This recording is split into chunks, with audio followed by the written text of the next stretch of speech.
Chapter 7. The younger child was restless, and Nancy Page was up with her when Ethan reached home a little before midnight.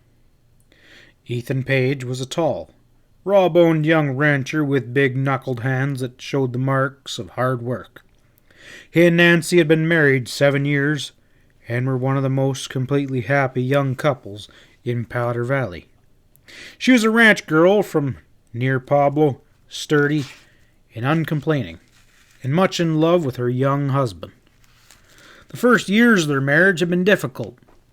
Taking over a small, run-down ranch on the western end of the valley after the death of Ethan's shiftless father, and both Nancy and her husband had toiled hard and uncompromising to get the ranch restocked and the house fixed up, building for the future and the snug security of their family. There was nothing unusual about Ethan and Nancy Page. They were like thousands of other young couples throughout the West who married and settled down to rear a family and wrestle a living from the land.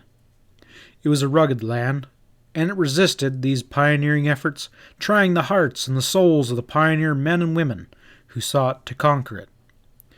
Only the strong were able to survive, and Nancy and Ethan had proved themselves more than a match for the land that didn't want to be tamed. Years of privatization and of constant toil had transferred the run-down ranch into one of the neatest little spreads on the valley, and after 7 years it looked as though the Pages had earned the right to settle back and relax and reap the rewards of those years of privation and struggle.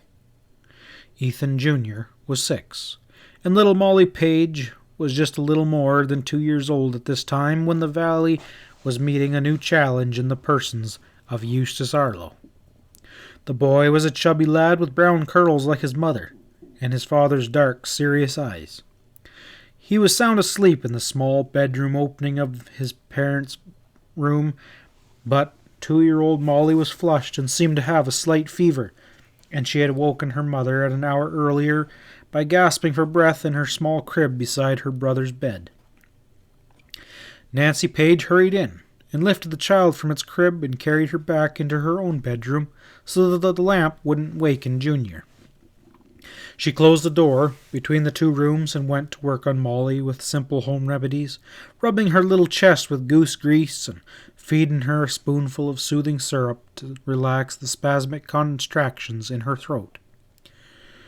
When her husband came in an hour later, Molly's fever had gone down and she was breathing easily. She had just dropped off to sleep in her mother's arms, and Nancy hadn't carried her back to her crib yet. She sat on the edge of the bed with the baby cuddled in her arms, and with her black hair in 2 long braids, plaiting hanging down on each side of her face as she looked no older than a schoolgirl herself. She lifted her head and smiled reassuringly at Ethan when he stopped in the doorway. "There's nothing to worry about," she told him softly. "Molly was restless, and I took her up, but she's back to sleep now." Some of the worry went away from Ethan's dark, serious face, but Nancy noted instantly that some of it remained. He said, "I hurried right in when I saw the light burning. If you're sure that Molly's all right, I'll go back and put up my horse." Nancy nodded and said, "Go ahead, Ethan. I'll put Molly back in her crib while you're gone. And then, would you like if I boiled up some coffee? There's some fresh doughnuts left." Ethan Page said, "I reckon not. Somehow I haven't got any hankering for food tonight." He turned and went back out the front door to take his horse to the stable and unsaddle him. Nancy's smooth, girlish brow knitted in a little frown of unease as her husband went outside. It wasn't like Ethan to refuse coffee and raised doughnuts late at night. In his voice it sounded different, too. To Nancy, who knew and loved every tonal shading of his voice, it sounded harsh tonight. Not as though he was merely tired from his long ride into Dutch Springs and back after a hard day on the ranch, but as though some new difficulty had arose in town, some new development to plague him just when it seemed that all was going smoothly. Nancy Page sighed as she got up from the edge of the bed and carried Molly back to her crib. She set her down gently and tucked in the corners around the sleeping body, hovered over for a moment with a cool hand on the small forehead to assure herself that the fever was indeed gone, and then went back into the other bedroom. She was a tall, sturdy girl, not yet 25, though the mother of a 6-year-old son. She was preoccupied as she got into bed, and moved over to the far side to give room to Ethan to lie down when he came in. She wondered if anything had gone wrong with the loan that Ethan had arranged to get from Mr. Arlo, and the thought brought a steep, sharp pain of fear to her heart. That loan meant so much to them. In the beginning, Ethan had been dubious about the wisdom of putting a mortgage on the small ranch as security, but in the end had decided it'd be foolish not to do so. There had been very little cash in the 7 years of their marriage. Every penny Ethan could get his hands on had gone back into the ranch, and there were always a dozen places for another $1. Since her marriage, Nancy had had 2 new dresses. Both were cotton, and she made them her own self.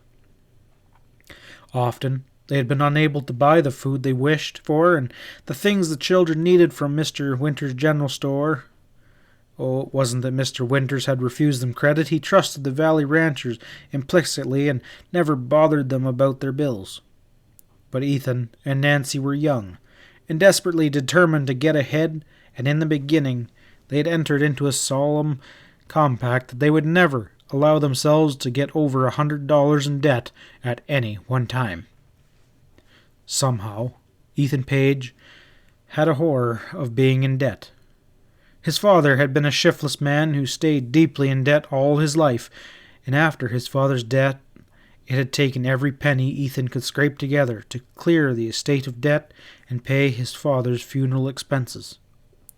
And on that day, Ethan had sworn a solemn oath that his family should never be burdened with debt as his father's family had been. Nancy agreed with him when they had discussed it soon after their marriage. She didn't mind being without cash and going without things. She was as fiercely anxious as her husband to build up some measure of security for the future, and she never complained as the years went on, and they deprived themselves of things that they needed to stay clear of debt. Well, that policy had finally paid off. As Ethan explained to her last month, they had now reached the point where they could afford to owe money, particularly at the generous interest rates offered by Mr. Harlow, who appeared to be a sort of a philanthropist interested in helping out all the ranchers in the valley. "The way Mr. Harlow figures it," Ethan explained to her when he came back from town after discussing the proposition with the Texan, "it's good business for 'em to help the other ranchers in the valley improve their beef stock and get modern equipment and make their ranches more profitable. He wants to raise the standard of all the beef going out of the valley so we can begin to ask premium prices for anything we ship out of here.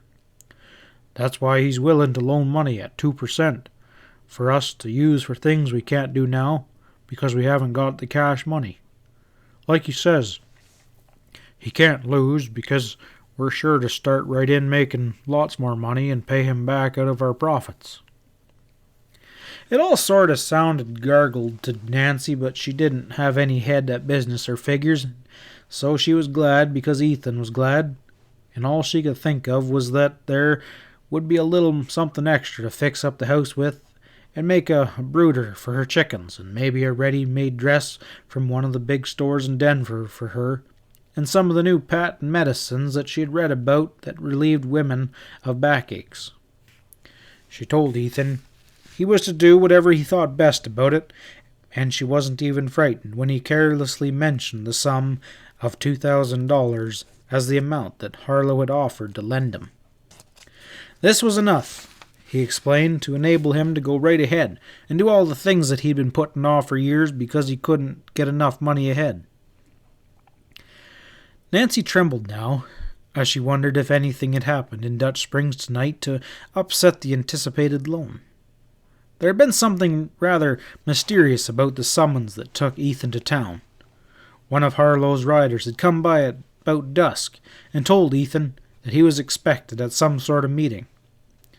Ethan told her about it at the supper table. He admitted he didn't know what the meeting was about, and the rider hadn't told him, except that it had been arranged by Eustace Harlow, and Ethan was expected to come. She heard her husband come in the front door and close it behind him. His footsteps were slow and solid across the living room. Her heart contracted with love and with fear for him. She didn't mind for herself. She could go on being poor and doing without all things and making dresses from the third or fourth time, but she closed her eyes and prayed briefly to God that not to let Ethan be disappointed about the loan. When she concluded her prayer and opened her eyes, Ethan was in the room. He smiled down briefly at his wife and began unbuttoning the leather jacket he wore over his flannel shirt. And when the smile flickered away from his face, he looked older and graver than he had ever looked before. She asked, "How was the meeting tonight?" "Not so good." He threw his jacket aside and didn't look at her. Nancy lifted herself onto one elbow. "Something's bothering you, Ethan." "Yep." "Don't be worried about Molly. I don't think it's anything but a touch of indigestion." "That's good." Ethan Page stripped off his shirt and sat down on the edge of the bed with his back to her. He leaned over to tug at his boots, and his voice sounded muffled. "We're not going to be taking that loan from Harlow, honey." She remained very still. Her body lifted on one elbow and stared at his bent back. Something went dead inside her. Something that rose up in her throat and choked her so that she couldn't speak. She could hear her heart pounding loudly in the stillness, and slowly and carefully she lowered herself back to the pillow. "Aren't we, Ethan?" "Nope." He pulled off one boot, and it thudded against the wall across the small room. "I'm sorry, hon, but we'll just keep on being poor and getting along like we have been." "That's all right. I don't mind, Ethan," she told him gently. "I wanted it mostly for you," he blurted out. "I wanted you to have things that other women have, and I wanted to make more money so that you could keep on having those nice things." "I know.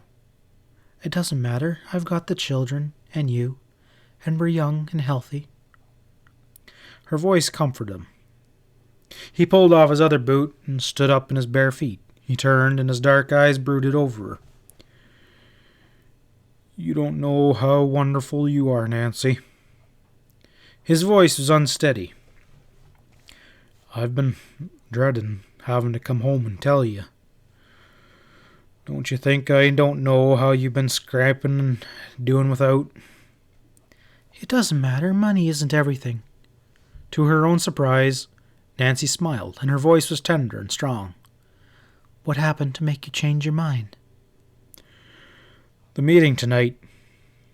Ethan's young face flushed dark with anger. "You know what they did? They voted Pat Stevens out of being sheriff of Powder Valley and turned his star over to Eustace's Harlow's foreman, a fellow named Trippo, a two-gun rattlesnake from Texas." "They voted Pat out? Who did it?" Nancy echoed. "Fellows at the meeting. It was a put-up job," Ethan put on harshly. "Harlow, he worked it. He claimed that Pat hadn't done anything to stop cattle rustling off his ranch, and said we needed a new sheriff working for a salary. He offered to pay half of it himself if we'd kick Pat out." "You didn't vote against Pat Stevens, did you?" Nancy protested with horrified voice. "Didn't come to a showdown. Pat, he walked in while the talking was going on, and he resigned. He just pulled out his badge and gave it to Harlow. But I had my orders on how to vote before the meeting," he went on harshly. "Mr. Harlow, he called me off to the side and told me that he expected me to go along with them if I wanted that loan. Nancy was aghast. What did you tell him? Right then, I didn't tell him yes or no, Ethan admitted. It kind of plumb flabbergasted me, sorta. I still don't know what's up. And then I saw he had the meeting packed with men he had loaned money to. Morrill and Simpson, Old Man Tucker and Jimmy Peters. The whole gang he's been soft-soaping all along, and there they were, scared of him, ready to jump if he cracked the whip. Each one of them, with all their hired hands ready to vote the way that Harlow said. I tell you, it made me sick to my belly, Nancy. I saw that's where I'd be if I took that loan from him. What happened? Tell me everything. Well, as soon as he got Trippo in for sheriff, he accused One-Eyed Ezra for stealing his cattle. You know, Ezra's taken over the old Spangler Ranch just east of the VX, so Trippo arrested Ezra and put him in jail. Everyone knows that Ezra wouldn't steal, wailed Nancy. He might not be the smartest man in the valley, but he's good, and he's certainly as honest as the day is long. Sure he is, and that's what makes my blood boil. The way I see it, Harlow wants to get a hold of the Spangler Ranch to spread out his place, and if he can keep Ezra in jail, he'll have a chance to buy it in, maybe. But that's so dishonest. That's downright crooked, Ethan. That's when I decided we didn't want to be beholden to a man like that. If I went ahead and borrowed from him on the mortgage, I'd have to be like the rest and knuckle down when he said so. So I told him it was off and told him that I wanted the mortgage back that he had drawn up. Did you get it back? Not tonight. He said it was at the ranch, but I hadn't signed it yet, so it doesn't matter. Ethan Page turned away from her and began unbuckling his Levi's.